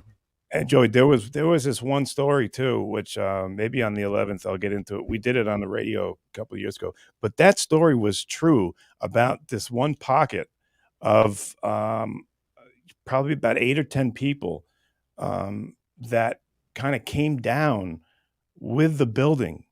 Wow. That wasn't an urban legend. That actually happened, and maybe I'll get that story again. They did something on A&E about it. Pretty amazing, dude. Wow. How close were you? Actual closest to the actual event? Yeah, we were on 57th Street, and when you went out on maybe it was 6th Avenue of the Americas, you looked down and you could see the smoke. I lived on 57th between 9th and 10th. The West Side Highway is how the ambulances and the firemen, that's how they were getting down there. And it was so cool to see all the people that lived in the city. They were on the West Side Highway cheering as the fire. A lot of them didn't come back, but the firemen that were driving down there to help other human beings out. And for another like 6 to 9 months, Joey, I lived on 57th, and I would run every night after the gym at Central Park. It's a loop, and the city stunk, and it wasn't a smell that seemed like burning leaves or anything. It was something strange that it smelled probably you like weren't death. supposed to be breathing it in. Yeah. Yeah. Well, you were in Florida or Chicago at the time? I was in Florida. I just got to Florida. I just had moved to Florida. I was here like less than a year. Yes, I was working for the Phillies at the Clearwater complex, the minor league complex. Gotcha. Yes. Look at Dean. Dean Sternberg goes, take that back. Joey C is real. I can tell. Cheers, Thank Joey you. C. I am. You earned a fan. Thank you, Dean Stem. That means a lot to Dean. me, more than you can ever imagine. Dean, what are you doing? You're too generous, buddy. What's going on here? Dean Sternberg, Joey C. The Dabbleverse tries to make you look bad, but you're being real here. Yes, like I am, sir. Cheers. Thank you very much, Dean. That means the world to me because I am And when I tell my stories on my show, my baseball story, the street, who my godfather was, everything is 100 real from my heart. I don't kid about my life. I don't make up stuff. I don't hold nothing back. I tell all the bad I've done. I don't. I no holds bar. If you ask me an honest question, I'll give you an honest answer. I don't believe in that. I don't understand this Dabbleverse thing. I'm in it now, and yes, I've been treated and judged, but don't blame the people. I injected myself coming out swinging, so I asked for this. It's big to say that. So I take a lot of the blame too for myself, but my wife didn't understand it. Why would you do this? Why? Because I wanted to get my name out there, and I wanted people to know my story. I was hurting. We lost a child. I just got out of prison. I lost my whole life. I need an outlet to try to feel happy. That's what this was all about. Not about money. Everybody's accused me. I'm here. I don't have super chats. I don't make money. I do this from my heart. I don't care about the money. I don't. That's as real as I can get. If it happens, I'm not going to say, here's your money back. But but I'm not. That's not my first forte for this. Yeah, man. And Dean, you've been so great cool. Guy, man. Everybody else has been so cool here, and it goes without saying, Joey. Of course, I'm going to take care of you. I'm honored. You will accept it. Yes, you will. I know you'll turn it down, but yes, you will. You have to. It's rules of the game here. Okay, Grizzly, I got Grizzly Adams did have a beard. Matt Suey is the Bears fullback. Okay, I asked who the fullback Matt was. Suey. He played behind Peyton, didn't he? He's saying he was the fullback. Peyton was a tailback. And tailback. I don't know if there was a better. Well, if you ever played Tecmo Ball, Bo Jackson was the best. Baseball player too. Was he a good baseball player? Very good baseball player. Joey, he played better baseball than I thought he was a football player, and he was a star in football. Yes, he was a superstar in baseball. That's the first man I've seen take a baseball bat and take it and break it over his knee. You got to be. Bo knows. Bo knows. That was the philosophy. Bo knows. He was incredible. Who was a great combination of baseball and football? Brian Jordan. Who's that? BJ Brian Jordan, Atlanta Falcons, and he played for the Atlanta Braves. Major star in both football and baseball. Was this? Brian Jordan. I know Michael Jordan did it. No, Michael Jordan only did it because his father had passed, and he left. He left. Thing, right? He sucked as a baseball player. He was bad. He was bad, bad. It's hard to think of Michael Jordan being bad at anything, but he was not good at baseball. He played it in high school, and he loved it, the sport. But there's no way he'd have been a professional baseball player unless he was the star he was. So you noticed Matt Suey? Was he any good? I remember, like I said, I wasn't a football guy, but I liked Walter Payton, and I liked the championship Bears with under Dicka. I know Matt Suey, I believe, played on part of that team with Fridge Perry and all those guys. So I got to put that on later in the week. I got to put Ditka getting mad at a press conference. Cool. Remind me, Grizzly Adams. Yeah, how many heart attacks did he have when he blow a gasket? Hey, fuck you, Tad. I didn't have any heart attacks. Grizzly Adams. He did have a beard. Joey, KC, have you ever seen Hal McRae lose his mind in the clubhouse after the reporter asked him about a dumb question? Well, I got it. Did you see it? No, I wasn't there. I believe Hal McRae, he was with the Kansas City Royals, I believe. Am I correct? I worked in AAA 1 year with the Royals, but I didn't know him personally, so I wasn't. But I know he was a hothead. I did know that from players. That's entertaining. Yeah, we're gonna check that one out. Thanks, Grizzly. Are you giving us another Grizzly 5-star? Because that other guy you gave us was awesome. Grizzly came back with Joey. Yes. Remember the Lee Elias rant with the Cubs? Yeah. Tell me. Of course. Fuck the fucking Chicago. You fucking fans who come here, half of you don't fucking work. Lee Elia and I were very close. He was going to be the next manager to take the Cubs to the championship when he brought Dallas Green. I was a Dallas Green kid. He loved me as a bat boy. And Dallas, funny thing, 82 when Dallas came, the last game of the season I think did Dallas come 82? I think they came over in 82, if I'm correct. But in the last game of the season, after the 81 strike started back up, the Phillies, Dallas Green was the manager of the Phillies. And my boss, and I was a kid, and he was mad at me because I was the only bat boy, and it took me an hour to lug all the bats from the tunnel. I mean, these bat bags were heavy. The team was traveling, and I had to lug them up a flight of 3 flights of stairs. And he jumped all over me, and Dallas Green saw this, that he was talking to me, called me a cocksucker. I was a Holy 13-year-old kid, you piece of shit. And Dallas Green went up to him. He says, "I'm gonna promise you something. I'm gonna be the general manager here next year, and you're the first guy I'm fucking firing." And Holy Dallas fired this guy after 30 years there because of what he Wow. did to me as a 13-year-old Get kid. out of here. I swear to God, hands to What a God, great fucking story. great story. And Dallas took me under his wing, and that's how I got to go work for the Phillies. And John I like Vukovich that and all the guy. Phillies guys, like my second family. You know, What's the Dallas guy's Green, name again? his granddaughter got killed in Arizona with that senator that they shot. They tried to shoot. Remember that shooting, the little girl that got shot? That was Yeah. Dallas Green's granddaughter. Dallas Green.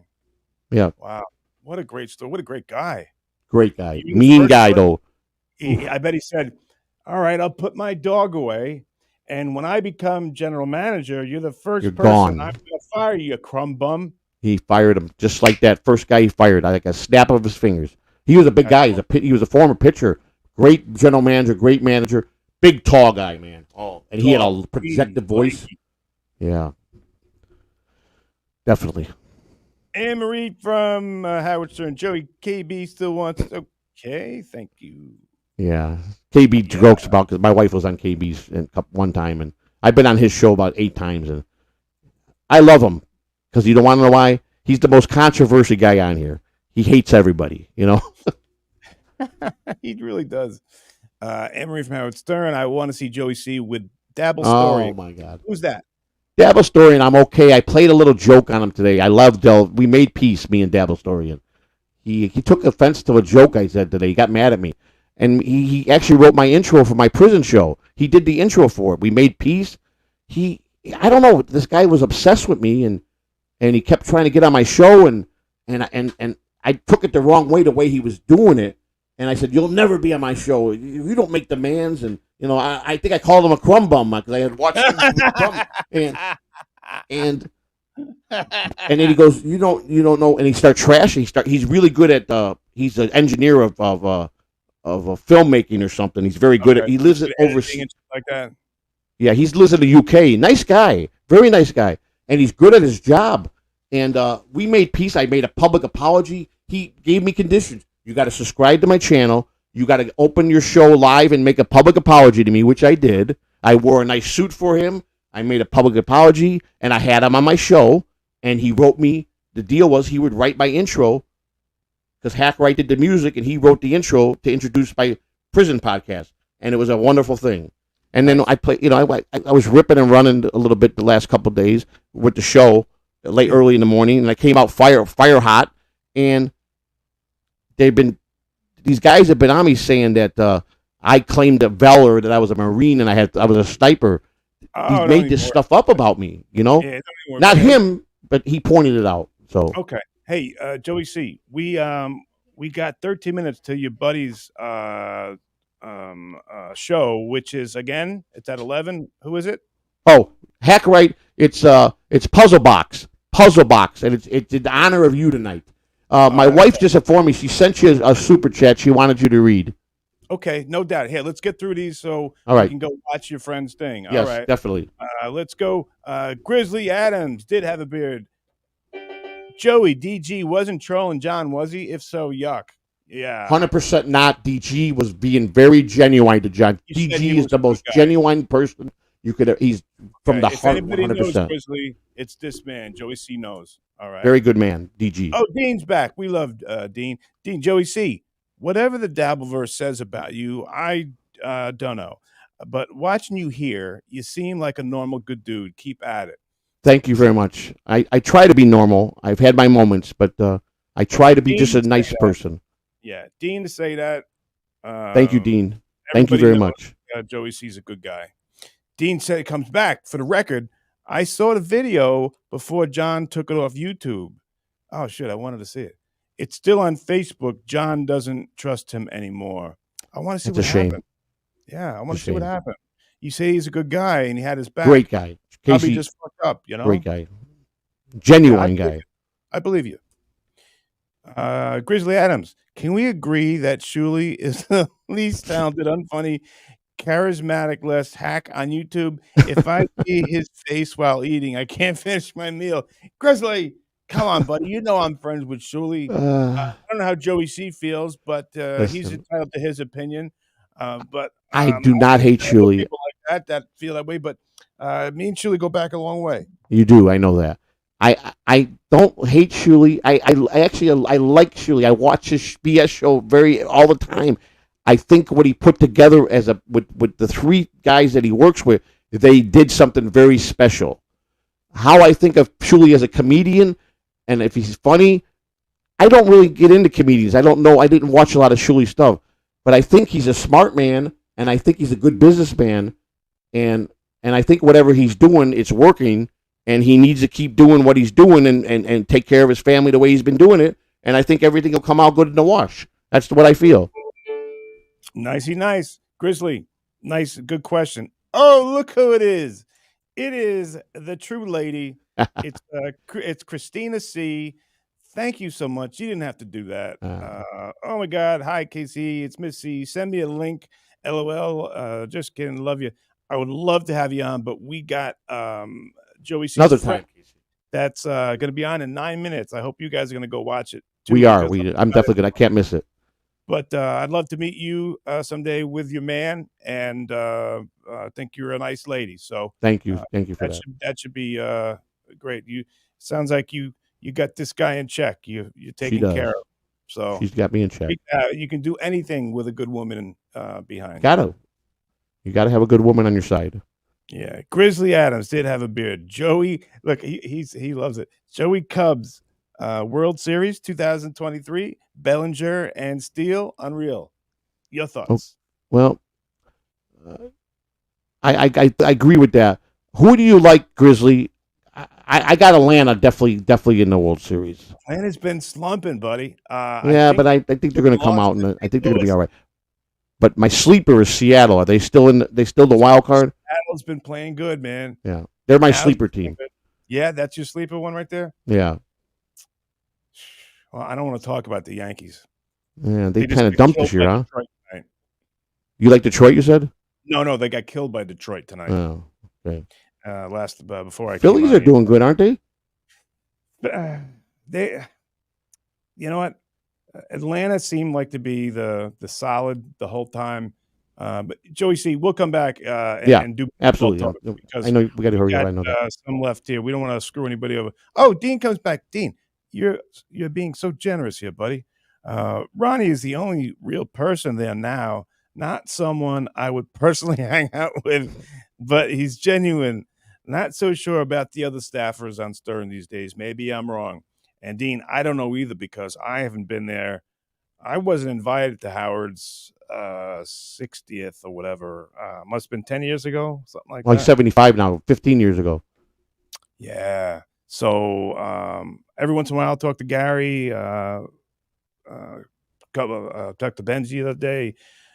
Will, I'm not enemies with anybody, but we just kind of move on in our lives, just Yeah. like anybody used to work with or anything like that. Yeah. But Dean, you've been awesome tonight. Thank you so much. I hope you liked Joey C's Ronnie story. That was fun. Bob's Fake Pool. Casey, much love. I listened for many years. Nice. Bob, thank you so much, man. I love hearing positive, good stuff like that. Thank you. All right. Look who's back. There he is. Dean Sternberg. Joey C. I know your history, but ironically, John says it best. Pencils have erasers. I agree, John. I live by that in a more esoteric way. I think you learned, and I'm rooting for you. Keep it up, bud. Amen. Thank you, Dean. That's the nicest thing anybody could say to me. Thank you. You made I mean that. That's wonderful. That's pretty awesome. Yes, it is. You made that man's day. Thank I love you. hearing that. And he comes back. Dean, lots of room tonight, but I stand by everything I might have said, allegedly. Gonna make me get tears in my eyes here. You know, this is. Dean, what are you doing? You're about to break a man's man over here. Come on now. Grizzly Adams, he had a beard. Thank you so much. So generous. Joey, in 1973, my uncle saw Pete Rose in the Drake Hotel in Chicago wearing a fur coat with two ladies. He asked for an autograph, and Rose flipped him off. That's Rose. Pete was very eccentric. Do you know He was what Pete Rose did the day he showed up to try out for the Reds? He walked in. Came in storming like a cocky kid. They said, "Who the hell are you?" He says, "I'm your next second baseman." as a rookie. As a rookie, Wow, that's bold. he said, "I'm going to be the next second baseman, the biggest thing in history." And with that haircut, he said that shit. He's got a Pete haircut. Rose. Let me tell you about Pete real quick, and I know we got to go. Yeah. If you're on the subject of talking about Pete Rose and talking baseball, and you were dedicated to your job no matter what you did in the game, and Pete would respect you and sit there and talk with you for hours. The minute you got off Pete Rose, he was out the door and going to the track. He was a complete narcissist. You had to be. It had to be about him Always only about Pete. If it wasn't about Pete, he didn't want to. and baseball, but mostly him. Wow, but he was good. He's the best. My favorite player of all time is Pete Rose. And 4,256 hits and not in the Hall of Fame. Well, that's political, but Joey C, did he have? Is it true? I always was taught and believed that he's credited that he invented head first slide. True? Absolutely, I think he did. I believe he did. Yeah, I believe it. I believe he is credited to it. Yes, he's Charlie credited Hustle. or he did it. I believe he did it. From my going back, I don't remember anybody else pre Pete Rose. And he came in 1963, I believe, Rookie of the Year. I don't remember now. I was born in '65, so I didn't see anything pre to that, But I do know baseball history, and I think he was. I'm almost 99% sure he was. I wonder, did he play with Johnny Bench? Yes, he was with the Big Red Machine. Absolutely. Bench came out at '68. He was a Rookie of the Year in '68. Pete came up at '63. Joe Morgan came up at '65. Joe Morgan. Oh, he was a beast too. But I had Johnny Bench's rookie card, believe it or not. Yeah, it's worth the money. Johnny Bench is an asshole, though. I'll tell you that right now. All right, you got to bring us up next time. We got to watch your buddy's thing that's going on. But here's our last one from the one and only Dean Sternberg, who has just been so amazing tonight. Brought up great questions and was so generous and pretty awesome. Said some great things. Football. Bills fans here. I'm sorry, Dean. No, I'm talking about, I'd say I'm sorry if I was talking about with Frank Reich, Jim Kelly, those 4 years when they lost. Did they lose all 4 of them? You're not a football guy, Joey. No, I'm not. I'm really sorry. I'm not. I think it was the 80s. I think it was the late 80s where they were in the Super Bowl 4 years. I mean, it was 90s. I remember the Giants beat them one time. But I don't mean to bring that up. Sorry. Football, Bills fans here. And Casey, thanks for reading my chats, but big fan. Have a great night. You have a great night. And thank you for all the nice things you said and did. But my major thanks, you got I want to thank the 800 comments here from everyone else. I wish I could get to all of them, guys, but I can't. I really want to thank my friend, Joey C. And it's been a pleasure to meet you, learn about you, and I'm glad that you took the time and came on. Really, you did a great job, and thank you. Thank you to you. Thank you for having me, and it was an honor. It was a pure honor to finally get to be with you, and you made, like I said, this is a moment I'll never forget until my demise in this great planet is over. Thank you very much. It's awesome. All right, so we're gonna go watch this thing now, Joey. Let's go watch this thing, man. We can go on YouTube. Just type in your YouTube hack right. It's Puzzle Box. It's show's called The Puzzle Box. Hack right Studios. He's got a big studio in L.A. and this guy is the big time. He's got a big studio, everything. Now I don't know if you're into. He is a demon. He does play a demon. He's a demon. I know who you're talking about. I know this guy. Yes. Big. Yeah. He's dedicated tonight to you in a good way. This is all for you. I hope so. No, he would never. He loves you. He would never. Oh, no. He's not a malicious guy. He's not a malicious demon. Oh no! When I see someone mad at me, why do you cheat? I said you were friends. What did I do wrong? Well, I'm sorry if I did something to you. I'm sorry. I don't like that I did something wrong. I love you, Case. Thank you. Hey, Joey. Thanks. Let's go watch this thing. All right. All right, buddy. I love you. Thank Joey, you. everybody. Joey C. Everybody. Where can people find you? Last time. At Joey C14 on YouTube. At Joey C1421 on Twitter. I answer every question. I talk to everybody. I interact with everybody. And you comment on my page, I will give you a comment back. Promise you. The one and only Joey C, everybody. Thank you, Joey. Guys, I love Joey C. I think he's awesome. Oh, no. Come on, man.